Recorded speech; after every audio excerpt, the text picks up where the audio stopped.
I'm J.R. Church. Welcome to today's analysis of the news. Well, there's some grim things coming out of Mexico these days. First of all, this morning, a 5.8 earthquake hit Mexico City. We don't yet know the details. But Jesus said in Matthew 24 that there would be earthquakes in diverse places and there would be pestilences as well. So, coming out of Mexico, we learn about the swine flu. And it looks like it might become a pandemic. That's an epidemic gone crazy. According to this news article, swine flu fears prompt quarantine plans.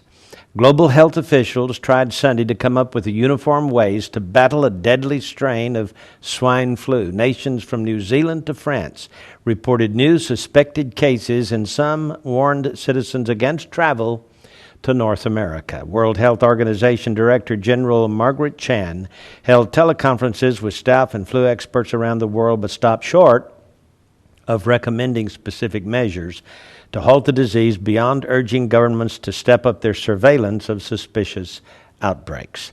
Governments including China, Russia, and Taiwan began planning to put anyone with symptoms of the deadly virus under quarantine. Some nations issued warnings for Mexico and the United States. Chan called the outbreak a public health emergency of pandemic potential because the virus can be passed from human to human. New Zealand said that 10 students who took a school trip to Mexico likely had swine flu. Spain's health ministry said that 3 people who had just returned from Mexico were under observation in hospitals in the northern Basque region.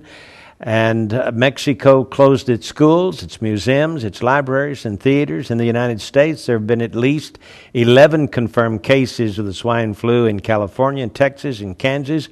And in New York, over 100 students at the St. Francis Preparatory School in Queens began suffering fever, sore throat, aches, and pains, and it's been confirmed that they have the swine flu.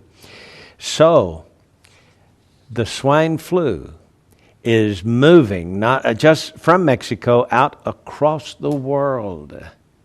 Now the question is, where did it come from? Why now? I mean, the flu season's over, folks. Why now? And why in Mexico where it's warm? It's not cold weather down there.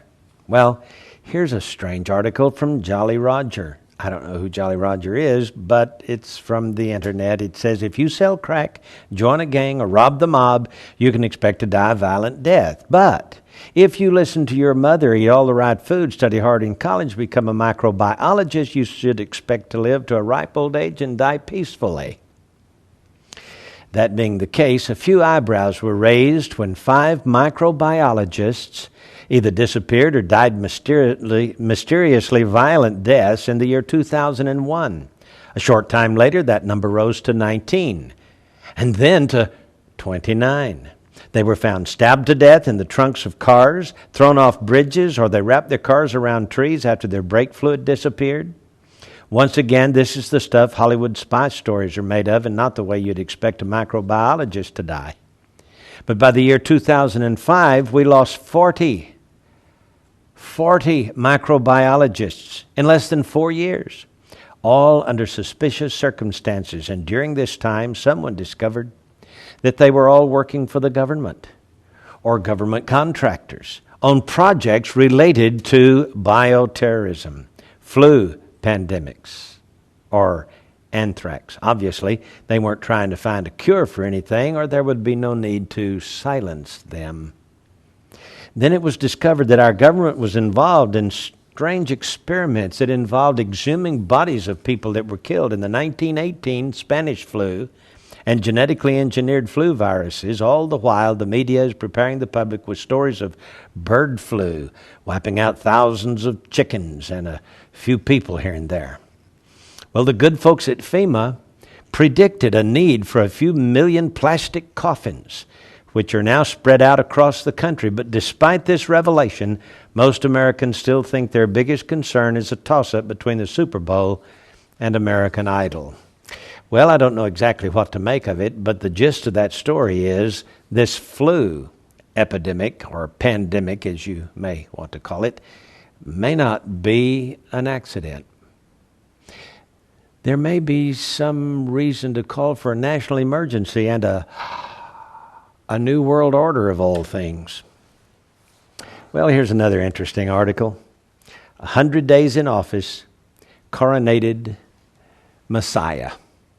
Yes, on his 100th day in office, President Obama will be crowned in messianic imagery at the New York City Union Square.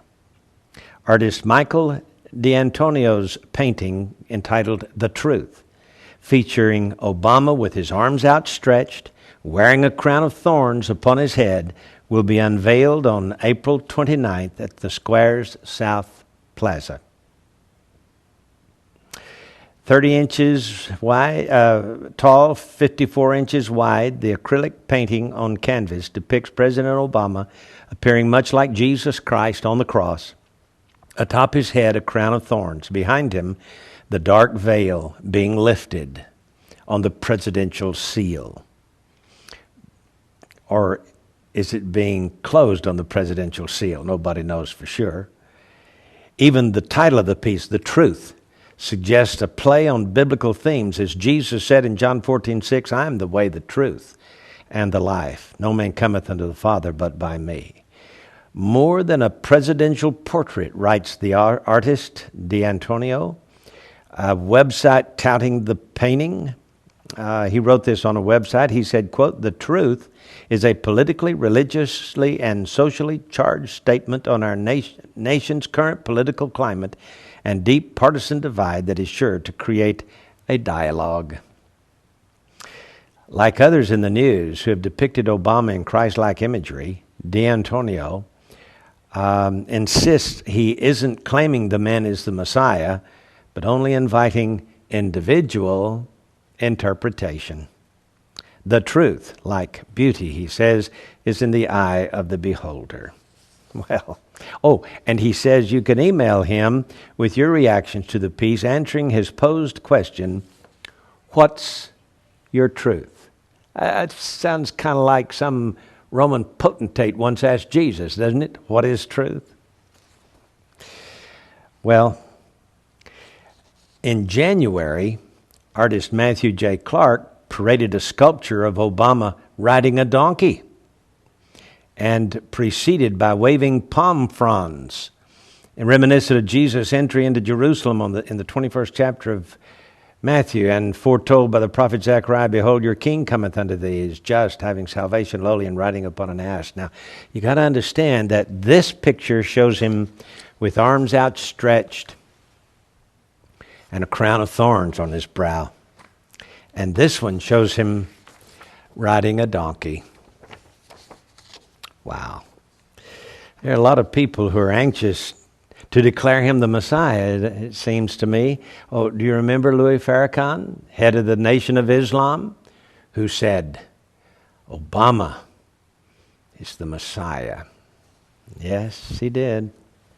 Well, Jesus said in Matthew 24 that there will be wars, rumors of wars, nation rise against nation, be famine and pestilences and earthquakes in divers places. And he said, many shall come in my name, saying, I am Christ, and shall deceive many. Why don't we live in apocalyptic times? Just gives me goosebumps. I'm listening for the shout and the sound of the trumpet. I'm J.R. Church. We'll see you again tomorrow with our analysis of the news.